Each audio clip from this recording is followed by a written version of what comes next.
welcome to the very first episode of Anime Rewind, the show where we go through our favorite animes one episode at a time and pick them apart. The first anime we've chosen to do is Durarara. Joining me, Brian. Brian, are you a big Durarara fan? I am a big Durarara fan. I watched it a while back, so I'm actually really excited to revisit it. Because, man, there's a lot going on in this series, and I don't know if I caught everything the first time. So that's a really good series to start with, I think. Yeah, that's a great point. It's a really in-depth show. That's kind of a recurring theme for the author. Ryogo Narita is a light novel author. He wrote Durarara as a light novel series first, and then it was adapted. And even before that, he did Bakano, which is a show I'm a big fan of. Yeah, me too. I love Bakano. I actually think maybe the storytelling is a little bit better in Bakano, but we won't get into that. Right. So I was a big Bakano fan, and I had heard of Durarara, but I never watched it because I didn't know if it was really my kind of thing. And actually, I have a little bit of a story here. So you and I went to all of the first couple Anime Boston anime conventions, right? Yes. And I can't remember which one it was. Maybe you can help me out better here. So first Anime Boston, I was like Fat Goku. And I don't think you cosplayed. I didn't cosplay. Actually, I've only cosplayed once, and I've been to all of the anime Bostons. Right. And the second year I was Fat Kiba from Naruto, and you didn't cosplay. Right. And then maybe it was the third or fourth Anime Boston, I was Fat Firo from Bakano. I don't know. I wouldn't say fat, but But I was, do you yeah, remember that? I was that. Firo from Bakano. Yeah, I remember because you went to like a cosplay like shoot or something. Didn't you get like some pro photos done or something? Yeah, some dude was collecting people to take pictures of, and I was a part of that. And it was at that shoot that I met a nice couple who were Isaac and Miria from Bakano. So, yeah, those are my favorite characters from Bacano. And Miria was like, well, have you seen Durarara? And I was like, oh, I don't know. It's not really my thing. And she's like, oh, well, you should totally check it out because it's good in a lot of the same ways. And Isaac and Miria make a cameo in it. And after that conversation, I was sold. I decided to watch Durarara. But I was late to Durarara train. But I Me watched too. it.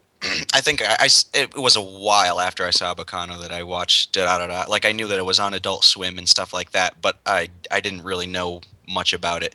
Um, but I'm glad I checked it out because I actually really like the characters in Durarara, and there is a lot of them.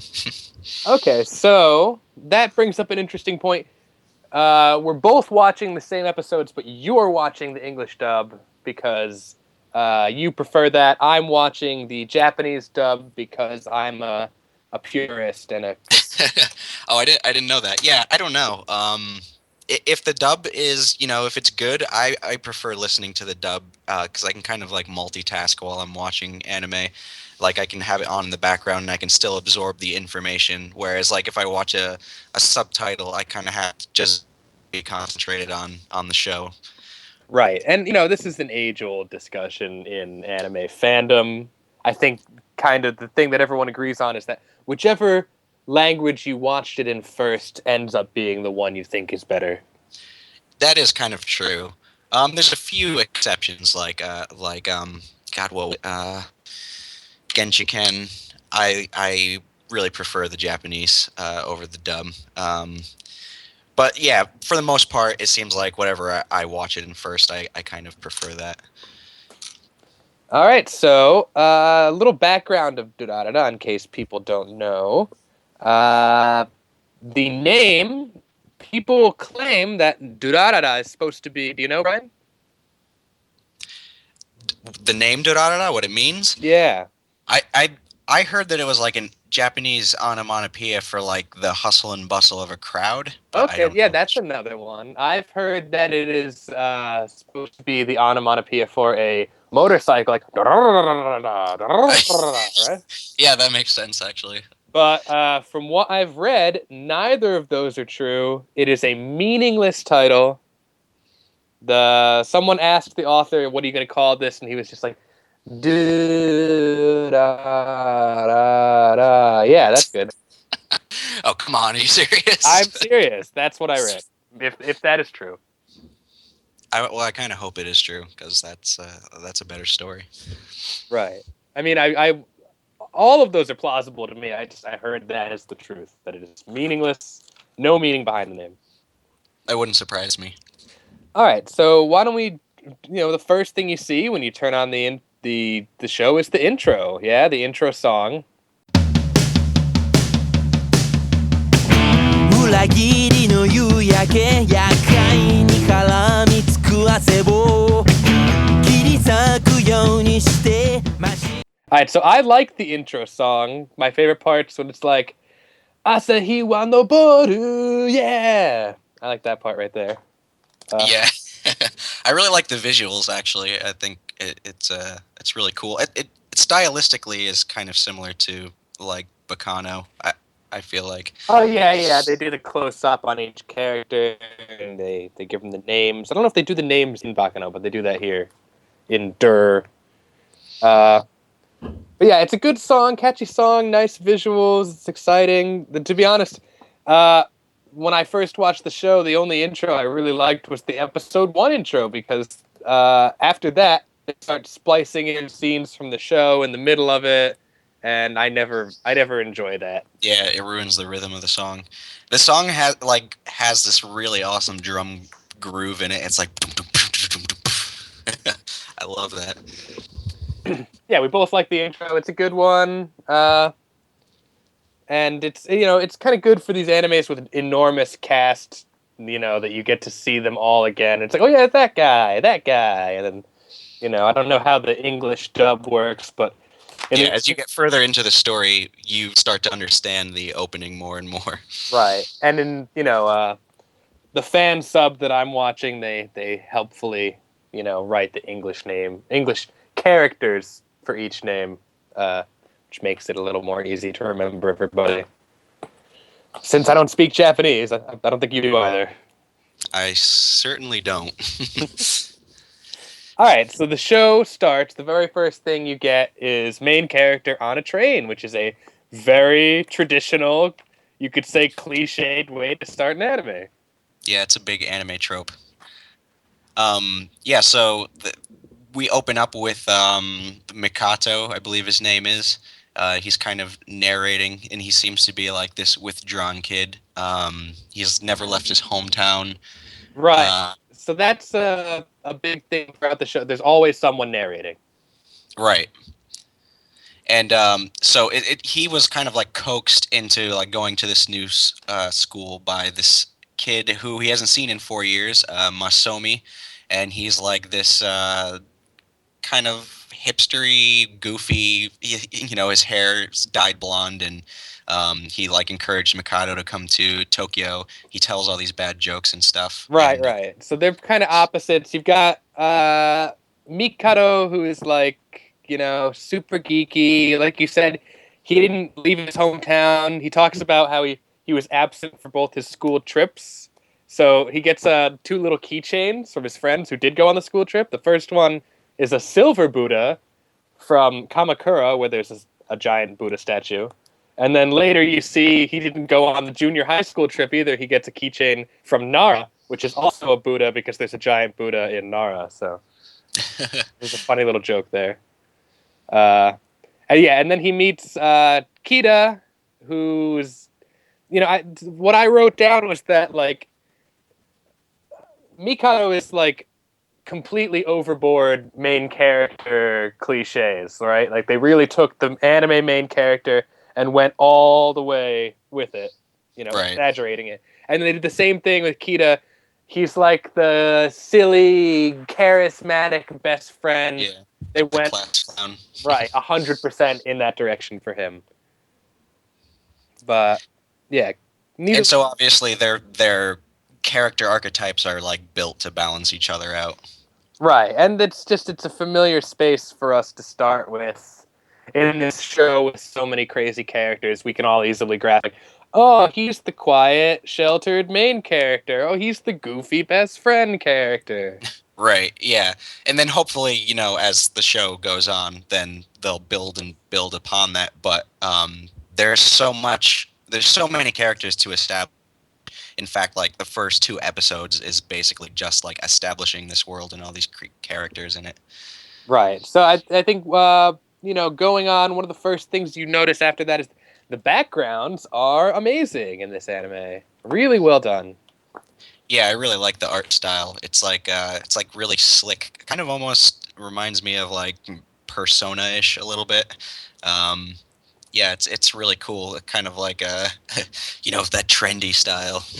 Right, and it's all very realistic looking. Like I've been to Ikebukuro. I live in Tokyo, so I've been to Ikebukuro many times. It looks very much like what they've drawn for these backgrounds. Ikebukuro Station especially looks really good, really realistic. Uh, Yeah, that must be kind of surreal seeing that like in animated form after being like actually visiting the place. yeah, I just think they did a really great job representing Tokyo. I mean, it's not the first anime to do that really well, but I think they have their own style, but they've also made it look really realistic as well. Right. So, like in the beginning of the show, that Makato he kind of starts talking about like the city, and there's like this mythos about these like color gangs and stuff. And he's kind of afraid of them. But Masomi tells him like, nah, those don't seem to be around anymore. But it's kind of obvious that they're setting that up for a reason, so we can assume we're going to see some of these color gangs in the future. Right, and I was laughing a little bit at that point because they're very much trying to push throughout this whole first episode. Ah, Tokyo is a dangerous place. You don't want to just walk into Tokyo, some kid, you don't know what's going on, you will get murdered. Like, they're really driving home, like, there's gangs and yakuza and monsters. Tokyo is scary. And, it's great for the setting of the show, but in reality, Tokyo is consistently tied with Osaka for the world's safest city. Safest Yeah, city in yeah. the world. It's like the nicest city ever. But like, we can assume that in this show, this is like some kind of like alternate universe where like just crazy shit is going on in Tokyo all the time. Right. Yeah, and I've lived in Tokyo for a little over a year, and I've never seen a color gang. No one's ever talked about a color gang. If there were color gangs, nobody seems to remember them. I don't know if it's a thing. Yeah, I've actually seen like social experiments where people have like just left purses out in the open in Tokyo and they just stay there all day. No one takes them. Yeah, I mean, it's a completely. There's police everywhere. It's a crime-free city. If there's gang activity, I've never been privy to it. Yeah. So this is obviously like some kind of alternate universe where Tokyo is like a mean and dangerous place. Right, or maybe the author's just never been to Tokyo, and he's like, yeah, I imagine. It's what they presume about Tokyo, yeah. But yeah, again, safest city in the world. No gangs in reality. But in the Tokyo of Durarara, there were color gangs. What he said like a year ago, but now it's fallen out of fashion.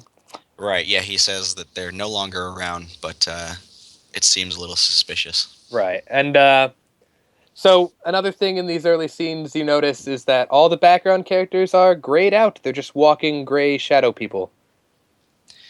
Yeah, that could be something to do with the animation budget, or it could be like a stylized kind of deal, or maybe a little blend of the two things.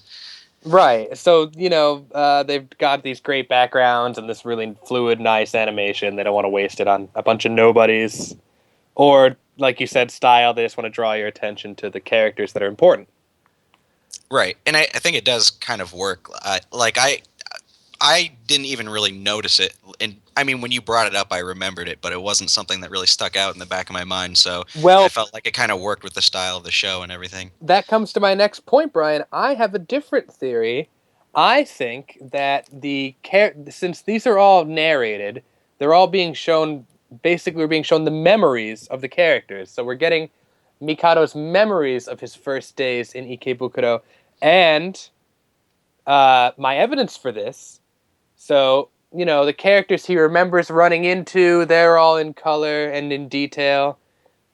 Everyone else is grayed out, but before they leave Ikebukuro Station, They walk past a girl decked out in complete Lolita fashion. We don't even see her face, but she's in full color, and she walks back past Mikado in the opposite direction, and she's not grayed out.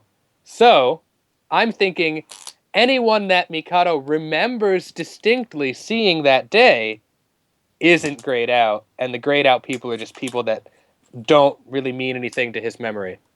Right. Yeah, that would make sense. Yeah, that's a good theory. And as far as I know, the purple Lolita girl does not come back into the show. So. Right, but she might just be, because her sense of fashion was so different from the rest of the crowd, it was just someone that kind of stood out in his mind. Right. Or for all we know, it's a reference to something, and I'm completely wrong. But. Right. So then there's like these chat room scenes. There's some kind of like social media device or something where people are talking. There's this guy, Taro. I think that was his name. And the other guy was Satan or something like that. So this is the kind of a funny joke. So the blue text is Mikado, and he's going by his internet handle, Taro Tanaka, which is like the most boring, stereotypical Japanese name you could have. Taro Tanaka is like the Japanese version of John Smith, basically. So it's a joke about how his real name is really crazy. Yeah. And his online handle's really boring. And then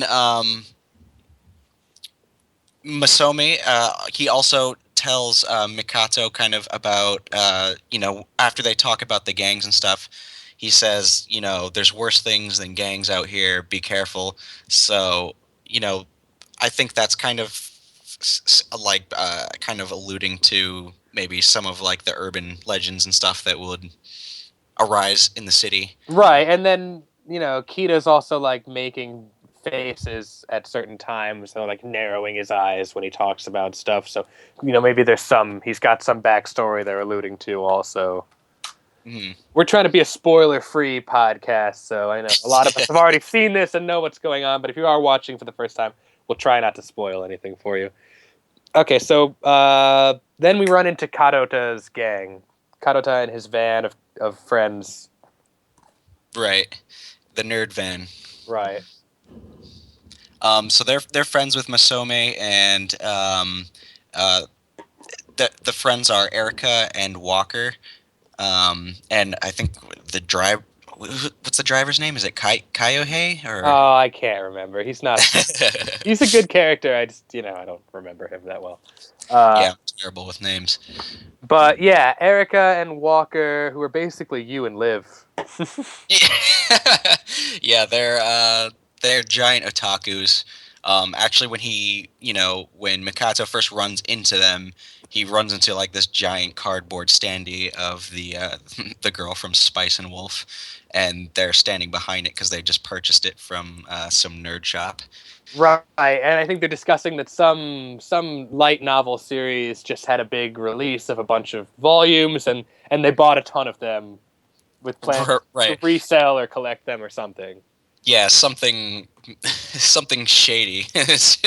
We don't know quite what it is, but we can assume that they're gonna like sell it on the black market or something. Right, and there's a lot of that in otaku fandom. Figures and collectibles getting bought up wholesale and then find them on the internet for exorbitant prices. Right, and then Mikato is like such a like goody two shoes that he's confused. He's like, what? What are all these extra copies? What are they going to do with them? Like, right. He almost looks kind of nervous. He's like, oh shit, something's happening.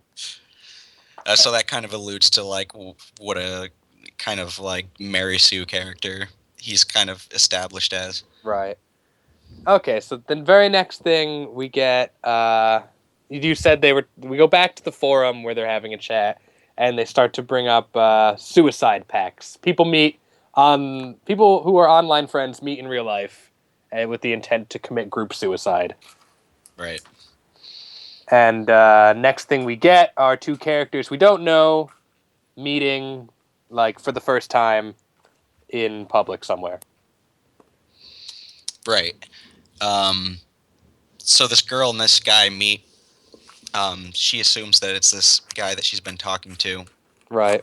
And they're going to They're gonna end their life that night. Assumably, they don't talk about it. Right.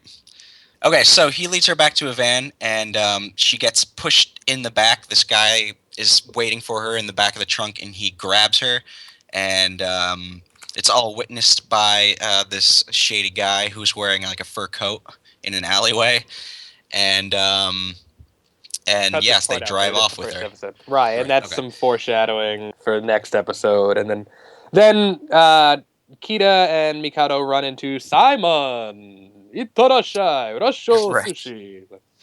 Russian sushi. He runs a Russian sushi shop. No, Brian. He works at the He does not even own it. This old man who owns it. He just stands outside the front, That's right. handing out coupons. Right. He's a very enthusiastic Russian man.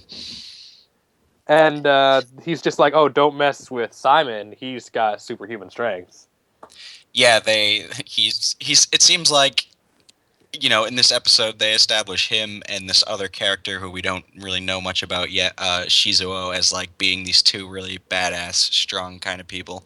Right, and then we see a vending machine fly into the air, and we hear like ah, but we don't see Shizuo yet. Right. We see his destruction, but we don't see him. Right. So one of the interesting things is that like Kita knows everyone in Ikebukuro apparently. Right. Everyone he runs into, he already knows, which is funny because like Tokyo is so crowded. You never run into anyone you know in Tokyo. It's like the odds are so small. Like I could see him running into Simon because Simon stands there all the time, but like everyone else, it's like you almost never run into someone you know. And even Kita kind of says that. He's like, yeah, you'll probably never run into Shizuo. Don't worry about it. Right. Right. Yeah, that's the joke about it. It's kind of like a self-aware joke there. But yeah, so there's this black Russian sushi chef, and he's he's like this pretty racist character of a black guy who speaks with a racist Russian accent. Right. So it kind of reminds me of how, like, you know, going way back to the Stargate show, it's like they didn't know how to write an actual black character, so they made the black guy an alien, right? And so Yeah. so the writer here doesn't know how to write an actual black guy, so he just makes the black guy a Russian stereotype Right. instead. Then he can just be Yakov Smirnov, and it's fine. Right. Yeah, so... But anyways, I mean, I don't know. It's kind of hard to get angry about it. Like, when I look at it, I'm like, yep, that's pretty racist. But there's something about, like, racism in Japan. It's kind of like, I feel like it's like, there's not hate behind it. It's just, like, misinformation or something. Yeah, Like, no, there's nothing malicious. She's not trying to make a joke at his expense or anything. It's right. that they come from a very homogenous culture, and they don't mean anything by stuff like this. But it's not what our podcast is about, guys. All right, we're not posting this on Tumblr or anything. You know, don't worry. So the very next, we get introduced to the black biker. So they talk about it on the forums at first. Right. Conra says he saw the Black Rider. It's a cat-helmeted motorcyclist who's supposed to be like a demon or devil or something along those lines. Right, and drives around without a headlight, which is very dangerous. And so we see the kidnappers from the previous scene, and you know they're sitting back and relaxing, having successfully kidnapped that girl, and you know that they're super bad because then they start to smoke cigarettes. Right. And which is the ultimate villain move. Right. And so then the black biker appears, and they're like, "Dog, get out of here! Don't you know we're scary criminals? We're smoking cigarettes." And yeah, and then the guy like goes after her with a lead pipe, I think. right, and they proceed to get brutally murdered, but not actually. So the first dude gets like motorcycle bike foo attacked. Like she puts the wheel up on his face and then slams his head into a concrete wall. Which, yeah, you're dead. Okay, at that point you're dead. The other guy fights back with a taser, and we don't see what happens to him, but we do see that he's like lying face down, his head's up against the wall, and we see a trail of blood from where he was pummeled against the wall. Okay, he's dead for sure. Right, but he does actually get a shot in with the taser, I think, and knocks them down. So like Right. we Which can we apparently, can assume that while this thing is powerful, that it's not unbeatable. There's something human like about them. yeah. So she totally fucks these characters up, but they're not dead. They come back. Spoiler: these criminals aren't dead. They just look like they fucking died. Uh, Uh, yeah. So then there's a car chase. yes, there is, and we see like as this motorcycle like rides, we can see the shadow of it like on the side of the highway, and it's like a horse of some kind. Right. And then there's a car crash, and the motorcyclist goes flying off, and his helmet's off, and then oh my gosh, there's no head. There's just like a giant wispy shadow pluming out of her neck hole. Right, and reaches into her neck hole and pulls out a giant black scythe. Made of shadow magic. And then she slashes him, and it goes straight through his body, but doesn't cut him. And it just has some weird effect, but not cutting, and he passes out. Yeah, he kind of just like falls onto his knees, and like for a second I was expecting his body to like slide into two, but it doesn't. It's like the energy just went through him and like hurt him internally or something. Right, right.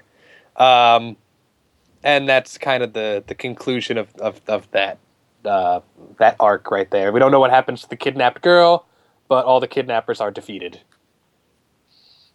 Right. And we go back to Mikado and Kita, who are walking down the Tokyo streets again, still talking. I think this is when the dollars comes up. Right.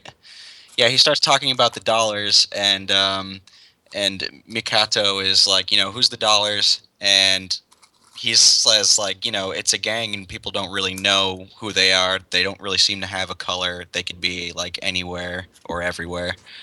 Right, and Kita seems genuinely ignorant about it, like he doesn't really know too much. But he says that since they don't have anything that really unites them, he figures that they'll break up eventually soon. Right. One of the things I noticed in the background of these Tokyo scenes is like they've got a lot of like parody of like product placement. Like you see Denny's, but it's not Denny's, it's Benny's. Yeah, that's another anime trope. Like you see Whack Donalds and stuff like Right. that in the background. In this one, I think they're really proud of like this is department store you see in Japan called Tokyo Hands, and all over episode 1 you see signs for Tokyo Hand Store. So they were really happy with themselves with that one, and they put it Yeah. everywhere. So then Masomi also talks, he talks about the dollars, but he also talks about this guy, Izaya, um, and, kind of also warns Mikato about that to stay away from him as well. Right, but he mentions that he's in Shinjuku now, so he probably won't see him. Right. And then they're crossing the street, and he bumps into a pretty girl, but she's got a scar all the way around her neck. And then earlier we saw A headless girl. So whoa, some kind of connection. I don't know. So yeah, they bump into a lady. She's got a big scar around her throat. Her head seems to be like mismatched with her body, maybe, or maybe it's just a wound. She seems like really spaced out, and Masomi tries to flirt with her, of course, being the lovable goofball that he is. And Mikado apologizes, being the really kind of subdued personality that he is. And so she just sees them and gets like all freaked out and runs off. Um, Mikado, it seems like he probably notices the scar on her neck, but Masomi doesn't really seem to pay attention to it. right. And then after that, they hear a horse sound, right? Yeah. And Kita's like, "Holy shit, come this way!" And Yeah, like this is your once in a lifetime chance to see the Black Rider. right, and so they see them, and they kind of share like a magic moment. and Mikado is all inspired. He's like, "Oh, my first day in Tokyo was amazing. I Yeah. saw a flying, I saw a flying vending machine and a legendary black biker, and I saw a black dude for the first time." And it's just, Yeah, and it's been a Kita big day even for him. comments. Kita even comments on that, saying like, "Oh, I'm jealous of you. My first day wasn't that good. You saw so much in one day." Right. And that's the end of the first episode. The ending music plays. What do you think of the ending music, Brian? I like it. I like the opening better, but I almost like all of the music in Durarara. So Yeah, I think it's okay. The ending music definitely, to me, it sounds like In Sync. Like, it sounds like you could take that, translate it to English, and have In Sync be singing it. Okay, so at this point in the show, we would welcome people to tweet us comments, questions, critiques, or witticisms about the episode. But since we haven't launched the show yet, we haven't had an opportunity for that. So if you're hearing this, please tweet us at Anime Rewind, and we will, if you have a comment about episode 2, tweet us before we put this up next week, and we will definitely get to it, and we will read your comment in the next podcast. yeah. Also, I'm going to be posting this podcast up on my YouTube channel, which is Great Figure Hoarder, all one word, which is about anime figures. So if you're into that, you can check it out. But also, I will be hosting the podcast on there as well, so you can check it out there. Yeah, definitely check out Brian's YouTube channel if you're into anime figurines and you want to see his enormous collection of anime figures. And, since we don't have any questions or comments to read this time, what do you think just of the first episode as a whole? What are your feelings? I mean, it seems like they're doing a lot of world building, and the world seems really cool to me. Obviously, it's hard to say too much about the characters because they're just still establishing them. But it seems like a really cool setting, and yeah, I think it was a good first episode. Right, yeah, a lot of anime first episodes are either like really, really, really super complicated, like in the case of Fate Zero, like there is so much to take in that first episode. Right. Or like they're kind of one shots, not really related to the rest of the show, like in the case of Cowboy Bebop, where the first episode's okay, but it doesn't have a lot of consequence for the rest of the show. Right. Yeah, like Cowboy Bebop almost starts off in a way that it seems like it seems like each episode is going to be its own contained thing, and then slowly it actually develops into a continuing storyline. But here, we get a nice introduction to many of the characters. There is like a kind of cliffhanger for the next one. I think as far as episode 1 of animes go, and episode 1s usually aren't, amazing, this was really good. Really good first episode. Right. Yeah, I agree. Okay, well, thanks for listening, everyone. Make sure to check out Brian's YouTube channel, which one more time is... Great Figure Hoarder, all one word. Okay, and watch episode 2 of Durarara and tweet us any comments, critiques, witty things you have to say about them at Anime Rewind at Twitter, and we will read them for the next episode. All right, thanks again, Brian, for joining me, and we'll see you all here next week. Yeah, take it easy, guys. Bye-bye.